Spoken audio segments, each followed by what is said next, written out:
نشوف السؤال ده مع بعضينا. 68 years old man is brought to the accident and emergency with a suspected subarachnoid hemorrhage. واحد عنده 86 سنة جاي ايه في احتمال ايه subarachnoid hemorrhage للإمرجنسي. On examination he is moaning incomprehensibly. يعني بيخطرف كلام يعني صعب انك تفهم اي حاجة منه. With his eyes closed. طب nail bed pressure اللي هو painful stimulus يعني causes limb flexion يعني normal limb flexion و eye opening يعني الاي بتopen بس للايه للبريشر، لا الكلام جايب نتيجه ولا غيره، لازم painful stimulus عشان يفتح عينه، وبيحصل ايه معاها limb flexion كبروتكشن في السبكونشس ممكن بيحصل. Calculate the Glasgow coma score for this patient or of this patient. الحقيقة هم 3 صفات، إنه moaning incomprehensibly يعني بيخطرف أي كلام ملوش أي معنى، مفيش أي comprehension لكلامه، والنيل بيت بريشر painful عملت limb flexion و eye opening. تعالوا نشوفها سوا كده على الجلاسكو كوما سكيل. والله واضح إنه هو نمرة 1 الفيربال ريسبونس إنه هو إيه مفيش، لانه مورنينج ايه يعني كلام تخريف، مفيش حتى ووردز كامله، مفيش اي حاجه متكامله، فنقدر نديله هنا 1 كفيربال ريسبونس. ده مفيش حاجه كومبريهنسبل منه خالص واضحه ولا اي حاجه، حاجه تخطرفات كده متتاليه، فده ما ياخد 1 اونلي. الموتور ريسبونس بتاعه كان نورمال فليكشن مع البين، فياخد 4، يبقى 4 و1 كام؟ 5. تعالوا هنا هوت نشوف الرياكشن للاي اوبننج. الاي اوبننج فتح اونلي للبريشر، يعني لا سبونتينيوس هو مغمض عينيه ولا للساوند، فتح بس البريشر ياخد 2، يبقى 4 1 5 و2 يبقى نجمعهم سوا في الجلاسكو كوما سكيل ياخد كام؟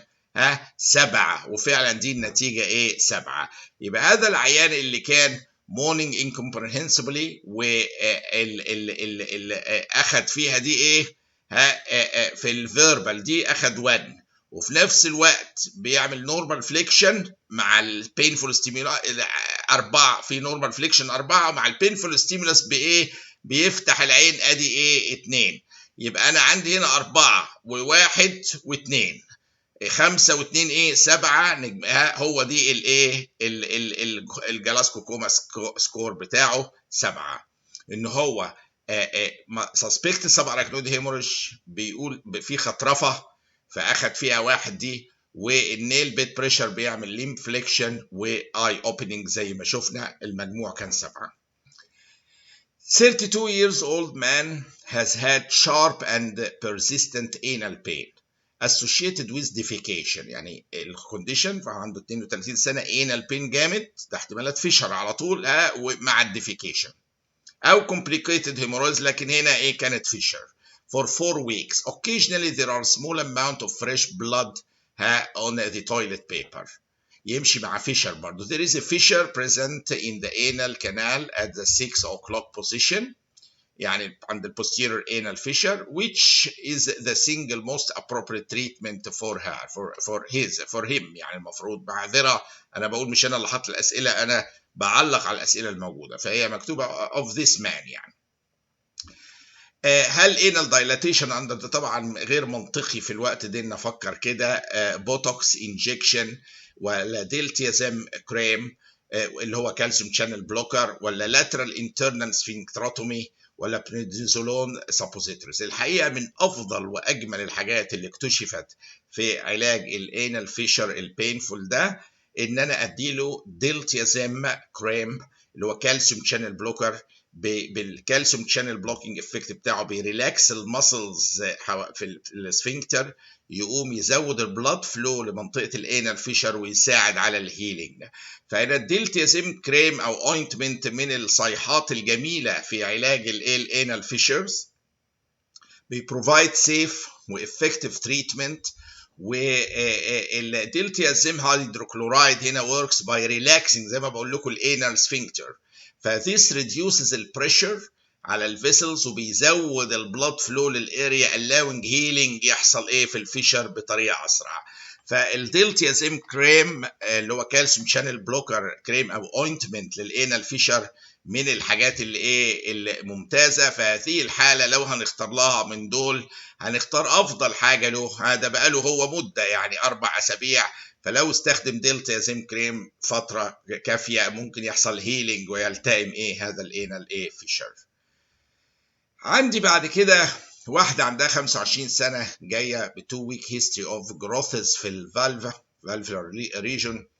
On examination you find multiple cauliflower verrucous lesions on the labia majora and minora. يعني في الاكزامينيشن لقينا verrucous cauliflower lesions. أول ما نلاقي في واحدة في السن ده وكوليفلاور lesions موجودين على الفالفا جروسس كده لايكلي الشكل ده الكوليفلاور هو نوع من الايه الاوت جروثس اللي بتحصل نتيجه هيومن بابيلوما فيروس اللي هي كوندايلوما ايه اكويميناتا. فدي تيبيكالي لما يوصف لي انها زي القرنبيطه دي تمشي مع كوندايلوما اكويميناتا. كوندايلوما لاتا بتاع السيفلس بتبقى ايه فلات توبت، لكن اللي هي الكوليفلاور اللي هي بالمنظر ده هو ده دي تمشي مع الكوندايلوما اكويميناتا اللي هي بتاعه الايه الهيومن ايه بابيلوما ايه فيروس. وادي الشكل بتاعها عامل زي بالظبط بيبقى شكل القرنبيطه كوليفلاور. بس هو في نهايه الامر هو مش هنقدر نشخص يعني التعليق اللي هنا الديبيتابل هو يعني لا يمكن تشخيص حاجه فقط النهارده بس مجرد كده بنظره، دلوقتي في انفستيجيشنز وغيره، ولكن كوني الاقي كوليفلاور ماس بالمنظر ده على الفالفا فهي جينيتال وورد فور ديفرنشال دايجنوز، ولكن موست لايكلي واخده الشكل الكوليفلاور دوت فيروكاس ليجن بالمنظر ده تيبيكال بتاع كوندايلوما اكويميناتا بتاع الهيومن ايه بابيلوما فيروس. طيب which of the following can be wrong on hands during patient care؟ ايه اللي بقى فيه اتجاه؟ هو انا عاجبني السؤال في ايه بيقول can be wrong لانها مش absolute، ولكن في اتجاه يقولوا حاجه من دول ايه مش محبذه ايه على الهاند في اثناء البيشنت كير. هل الرينج with plain band ولا false nails ولا الاوبشنز دي كلها؟ الحقيقه في واحد منهم في الاول بيخلص الموضوع اللي هو رينج with plain band، هو ده اللي عليه الكلام. ليه بقى؟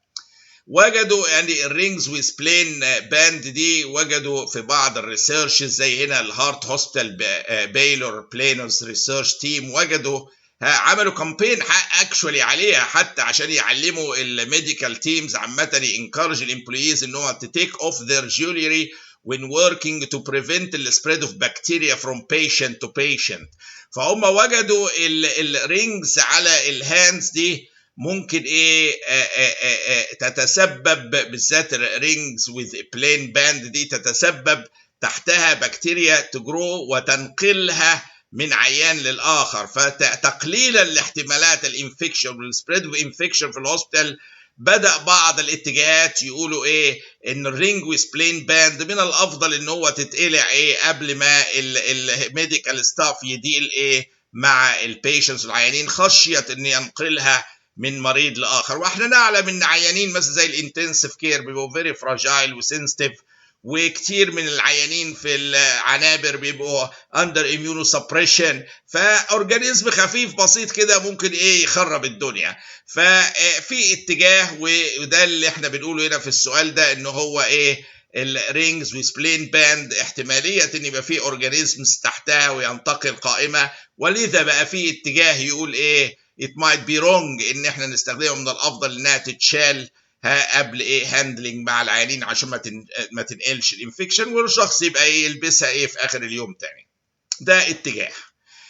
عندي هنا ارتكاريا may occur most commonly in an infant عنده 3 اشهر بسبب واحده من دول. هو حاطط مجموعه حاجات، فهو بيقول most commonly مش معناها بيلغي الباقيين، بس most commonly هل ان الطفل ده بيشربوه كاو ميلك ولا سكوربيون بايت ولا انيمال داندر ولا باراسيتامول اخد ولا بيناتس؟ يعني طفل 3 اشهر ياكل بيناتس ازاي يعني؟ سكوربيون بايت احتمال بعيد. ده موست كومن الحقيقه ان يكون بيشربوه كاوز ميلك وعنده كاوز ميلك الرجي. This is most common. يعني لو بنتكلم على الكومون، على الاحتمالات كل حاجه قائمه كالرجي يعني لو هنتكلم على الاحتمالات، ولكن الموست كومون ان هو في مشكله في الرضاعه، وممكن ناس يا اما مش قادره او ما عندهاش اكسس في بعض الاماكن فبقى بيشربوه كاوز ميلك او مقتنعين بكده. يعني في ناس مش مقتنعه بالحاجات السنسيتك والبودره وكده بيشربوهم كاوز ميلك. فطبعا كثير من الاطفال عندهم كاوز ميلك الرجي، او الواد الارنب ده عنده الرجي من الميلك وديفلوبد حساسيه واضحه. فهنا هو ان هو طفل بيبي عنده 3 اشهر يجي له الرجيك مانيفستيشنز كده في السكين وغيره، احتمال كبير بص ان هو كاوز ميلك الرجي rather than scorpion bite والباراسيتامول والبيناتس. دي احتماليات اقل بكثير من الموست كومن اللي هو موضوع استخدام الكاوز ميلك، واللي قلنا ممكن يعمل الرجي في الاطفال. ونشوف السؤال القادم باذن الله.